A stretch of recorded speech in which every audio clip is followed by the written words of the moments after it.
It's beginning to look a lot like Christmas everywhere you go. Take a look at the 5 and 10, it's glistening once again, with candy canes and silver lanes that glow. It's beginning to look a lot. Oh, hi there. How are you tonight? Can I offer you some coffee, maybe some hot chocolate, something warm to put your hands around?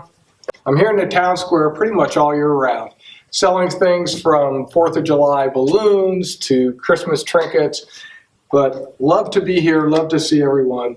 Since I retired from my full-time job, this is a great way to make a little extra money. So a little coffee would be nice.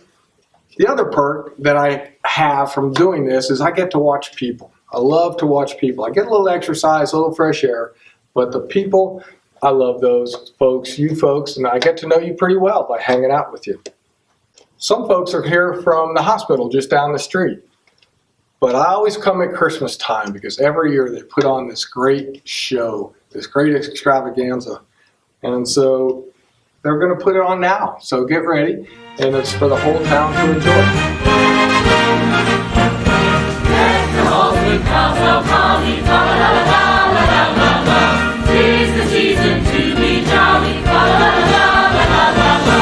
Sing the joyous all together, fa la la la la la la la. Heedless of the wind and weather, fa la la la la la la la. Dashing through the snow in a one-horse open sleigh, o'er the fields we go, laughing all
I love these songs, don't you? I mean, they just say Christmas to me. I think we might have even been singing those songs years ago when something magical happened on this very evening. That night, the 8-year-old that was supposed to play the drummer, the little drummer boy, he couldn't make it. I think he had a Lego or a marble up his nose. I don't remember, but he couldn't make it. But there was a woman with her little boy here that night. They'd just come out of the bus terminal over there. And they came over, they were new to town. They didn't know anybody. They didn't know what was going on. And I remember because I watched it all unfold. I could tell when I saw them, they really didn't know where they were going. Somehow the stage manager who was here that night also saw them and went over and started chatting with them. For some reason, the stage manager asked her if that little boy might stand in for that little drummer boy. He was about the same age, about the same size.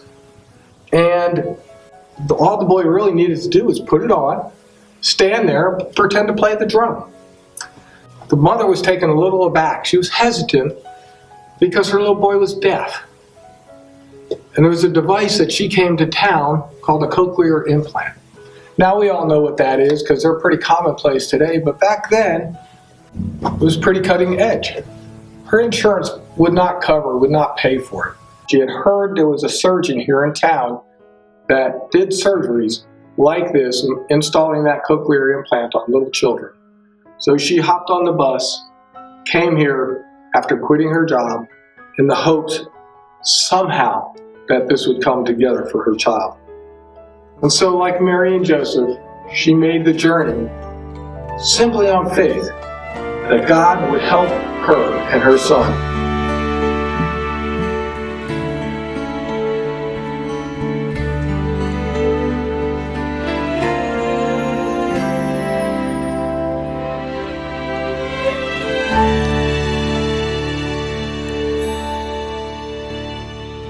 Sometimes faith will bring you to trust a promise that's illogical. Sometimes faith will lead you to cling to hopes that seem impossible. So often faith looks foolish, a leap into the dark, but that's not how it is for the believing heart. All your dreams have fallen through, and your plans go crashing in on you. Don't lose hope no matter how it seems,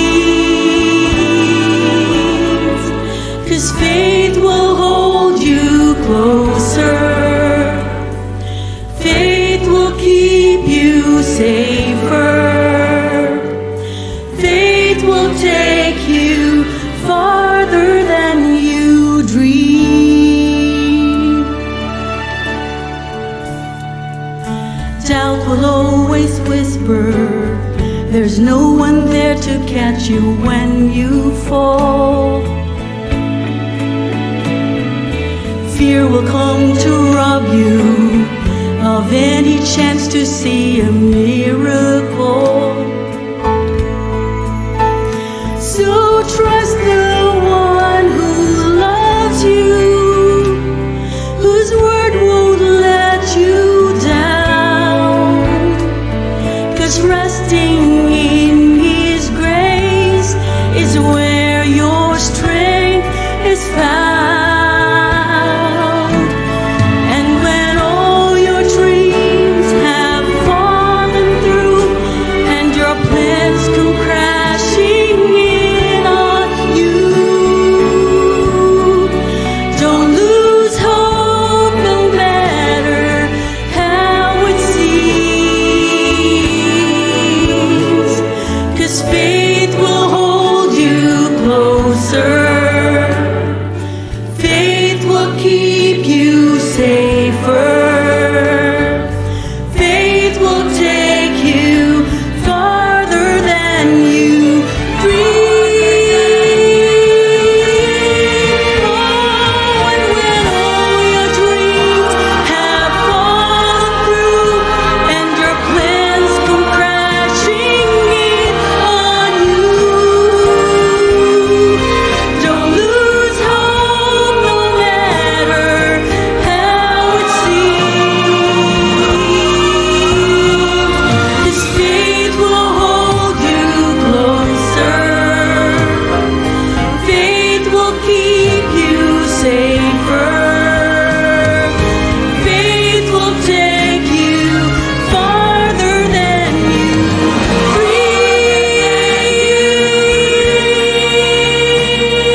someone else here that evening, I almost forgot. He was a newspaper reporter. Remember newspapers? He'd been spent years covering stories about the ugliness of humanity, printing them for the paper. And it really had taken a toll on him. The fact that his wife had just become a follower of Christ made it a little bit harder for him. It was like the more she believed, the more he doubted that God existed at all. In fact, it was just that day things had gotten worse for him. If there was a God, wouldn't God show his love every day more than just giving more heartache? I don't know. I don't think he would have admitted it, but he probably was seeking salvation that night, just like the shepherds. He would have never said that he was seeking salvation. Just like the shepherds, that Christmas Eve brought him right to the place that he needed to be.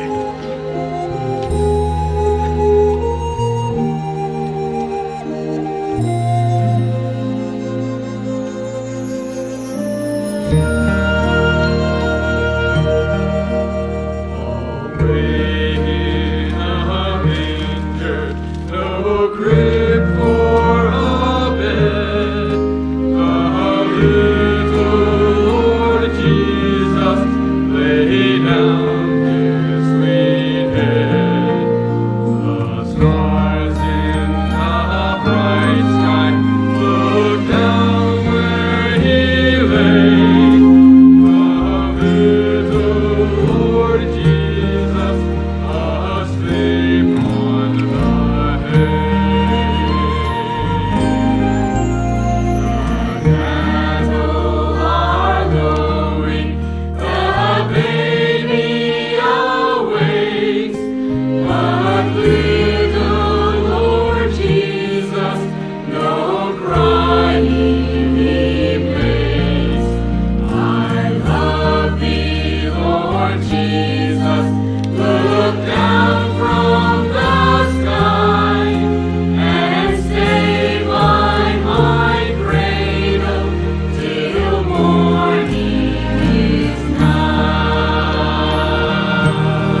So I've told you about the woman, her little boy, the reporter, but there was somebody else here that evening, somebody else who was also facing her own crisis of belief. She was also involved in the Christmas program. Even though she was terribly busy with her demanding schedule, she always carved out time for the Christmas program. She loved Jesus. She loved wanting to be involved in this community production. Her name was, well, let's just call her Mary. She was playing Mary in the Christmas pageant that year. No one knew anything, but just that morning, Mary had received news that she had cancer.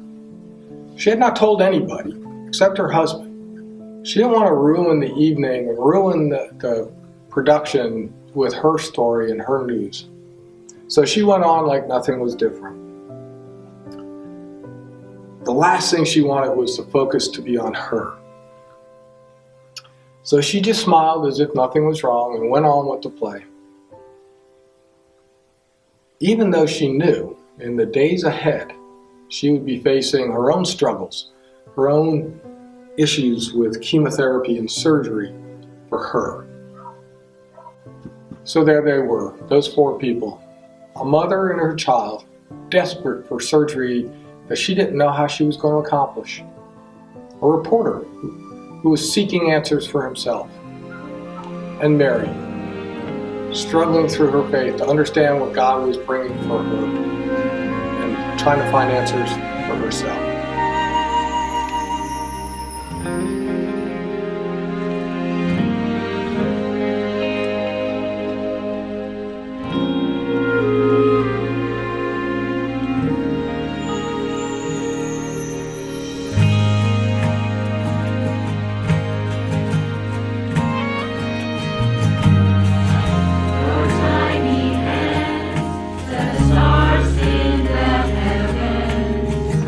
Your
Well, I'd say deliverance was what each of those people I described to you really were looking for that evening. After the program, Mary grabbed the little drummer boy by his hand to take him back to his mom, make sure he got back safely. Once she got there, she and the mom started to have a conversation. Right after that, Mary took off into the crowd. Now that reporter, he just happened to overhear that conversation between Mary and the mother. Even though he considered himself pretty hard-nosed and pretty worldly, he couldn't help but track Mary down after that conversation when she disappeared into the crowd. He knew her. He knew Mary, probably better than anybody else. He was her husband. The hectic schedule that Mary kept was because she was a surgeon, right over here at the hospital. The very surgeon the little boy's mother was seeking to find, the woman who does the cochlear implant surgeries. Well, kind of a coincidence, huh? So I asked, what are you going to do about this? And she just smiled and said, I'm going to perform the surgery. I'm going to give the little boy the surgery that he needs. I was dumbfounded. I said, even though it means postponing the surgery you need and the chemotherapy you need to get this done. I just couldn't believe it. But then she turned to him and she said, what are you going to do about it? You have the means available to you to mobilize this whole community to rally around that mother and child. What are you going to do about it?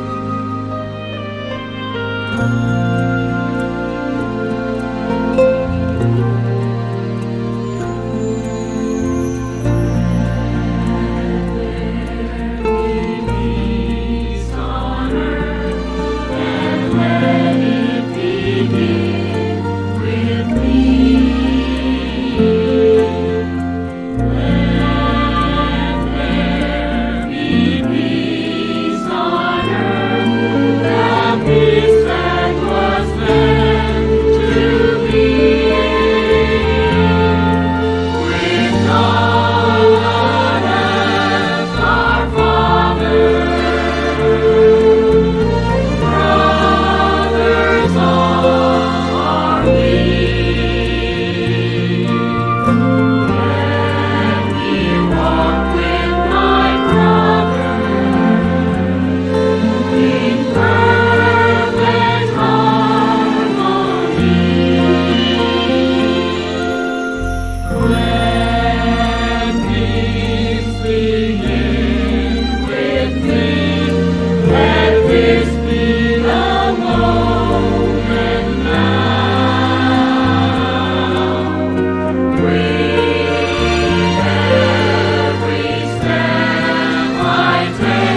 You know, the lessons of that Christmas Eve those years ago still echo in this town. The doctor did perform the surgery. That little boy can hear now. She donated her skills and her time as a gift of compassion and mercy. And her husband, that cynical reporter, he ended up writing that story just the way it unfolded before him. And because of that, the community turned out. You turned out and made that surgery possible. And in the end, you can hear, oh yes, the story is well known in these parts. They call it The Miracle on Town Square. It's funny because that's the title I gave it when I wrote the story in the paper. The funniest thing, though, was that the biggest miracle that I saw was how God moved in the heart and the mind of that reporter, that hard-nosed reporter, and moved him and changed his life. So, what happened to the doctor, my beautiful wife? Well, God healed her as well. And now she makes a full life helping other children with their surgeries. I retired from the newspaper business a few years back. Now I spend all my time here on the mall, selling coffee, lemonade, trinkets. I raise money strictly for those kids to have surgeries. All the money that I make here goes for that cause. So if any of you would like to buy some coffee or hot chocolate or any of these snazzy little gifts, please make sure you stop by. Maybe, just maybe tonight, you're here to be delivered as well. Maybe like that mother and son and the doctor, you need healing.